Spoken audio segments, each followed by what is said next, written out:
There is a silent war being waged in homes, in couples, in families. A war where there are no bombs or bullets, but where the victims are left devastated. Where the person who says they love you is the same one who, brick by brick, is demolishing your sense of who you are. Have you ever felt that, no matter what you do, it is never enough? That you have lost your voice, your confidence, and you feel trapped in a maze of confusion and pain with no way out? If this resonates with you, you are not going crazy. You are under the crossfire of narcissistic abuse. And this video is your map to get out. We will delve into the depths of the narcissistic mind, not from a cold textbook, but from the visceral experience. We will dismantle every mechanism your abuser uses, understand the why behind their actions, and most importantly, rebuild what has been stolen from you. The mask of charm, the grandiose self, and the hidden wound. To understand the abuse, we must first understand the abuser. The narcissistic personality is not simply about selfishness or vanity. It is a complex psychological structure built around a deeply buried wound. According to Greek myth, Narcissus drowned after becoming entranced by his own reflection. This is the narcissist's trauma, an obsession with a grandiose image that hides an inner void of insecurity and lack of worth. These individuals develop a grandiose self as a protective shield. The reason? A family history where love was conditional, where parents were too demanding or emotionally unavailable. The child learns a devastating lesson. Being myself is not enough. Thus, they confuse admiration with love. On the outside, they project formidable self-esteem. On the inside, they possess a self-image so fragile that it feels threatened by the simple worth of others. As psychoanalyst Karen Horney noted, the narcissist does not love himself. He only loves his brilliant parts. And to keep that image alive, they need a constant injection of external admiration and approval, known as narcissistic supply. You, as their victim, are their most precious source of supply. The cycle of abuse, from idealization to annihilation. Now, let's see how this cycle unfolds in a relationship. It is a methodical and predictable process. Phase 1, love bombing. Do you remember that initial, perfect, idyllic phase? You are the most wonderful person they have ever met. You are showered with gifts, attention, promises of an eternal future. It is the bait, the golden hook. They make you believe you have found your soulmate because in this phase, they are projecting their ideal onto you. They are idealizing you. But this is not a real connection. It is a strategy to hook you and make you let your guard down. You become the perfect source of narcissistic supply. Phase 2, devaluation. Once you are emotionally hooked, the subtle shift begins. A passive-aggressive comment about your way of dressing. A veiled criticism about your family or your friends. It is the beginning of devaluation. The narcissist, upon getting close to a real person with flaws, begins to feel their ideal cracking, and instead of accepting reality, they punish you for not being the perfect fantasy. They isolate you little by little. They question that friend who is not a good influence, your family who interferes too much. They clip your wings and then criticize you for not flying. And you, in your love and loyalty, start moving away from your support network. You are left alone and more vulnerable. Phase 3, punishment and control. When you question this treatment or make the mistake of having your own individuality, the punishments arrive. These are not random outbursts. They are calculated tactics. One of the most common is the silent treatment or the wall. They ignore you, refuse to communicate. It is psychologically disturbing, designed to make you feel invisible, and finally, apologize for an offense you don't even understand, just to regain a minimum of contact. Then there is gaslighting. They make you doubt your own perception of reality. That never happened. You're exaggerating. You're too sensitive. You're crazy. You reach a point where you prefer to trust their version of reality over your own because yours is driving you insane. It is psychological torture that uproots you from yourself. The deep damage beyond emotions. A mark on your brain. Narcissistic abuse is not just feeling bad. It is a traumatic experience that leaves deep sequelae on your mental health and, incredibly, on your biology. Living in a constant state of alert, walking on eggshells, generates chronic stress that has clear physical consequences. Headaches, digestive problems, insomnia, a weakened immune system. Your body is screaming what your mind has been convinced to silence.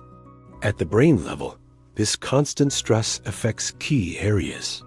The amygdala, responsible for fear and alert responses, becomes hyperactive, leaving you in a state of constant hypervigilance. At the same time, the hippocampus, crucial for memory and learning, can see its functioning impaired, explaining the mental confusion and gaps that many victims report. Psychologically, the sequelae are devastating. Anxiety and depression.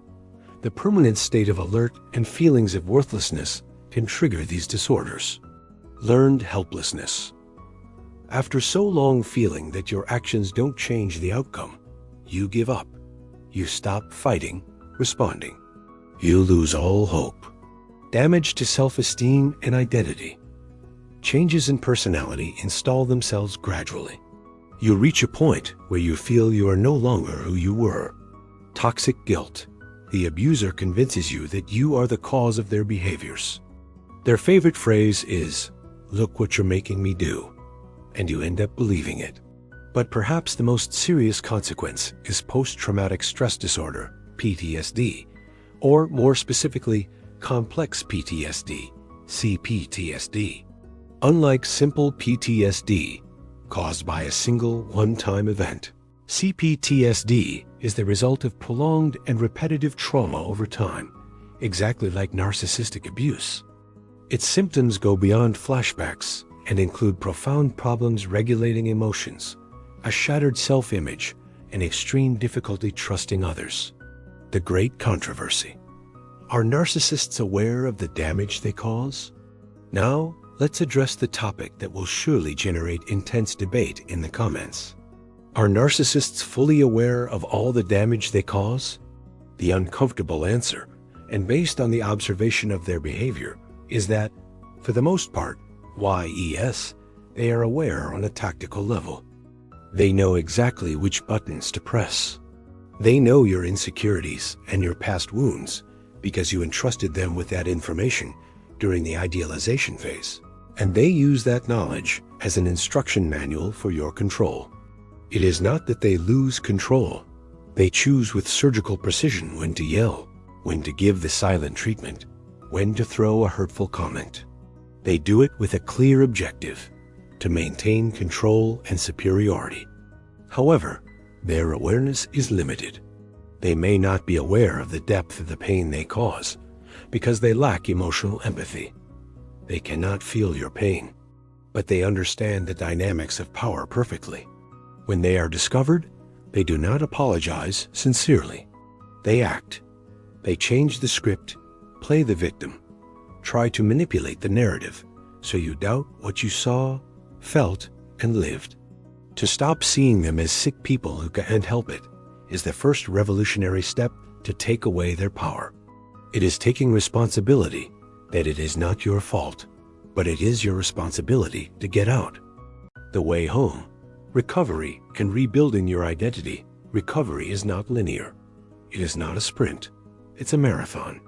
But every step counts. Step 1. Information and validation. The first step, and the most crucial, is the one you are taking right now. Information. You are educating yourself. You are naming the monster. And by naming it, you take away its power. Validating your experience is fundamental. You are not crazy. What you lived through was real. Step 2. No contact or strict low contact. The most effective way to stop the abuse is to cut off the abuser's access to you. No contact is often the healthiest option.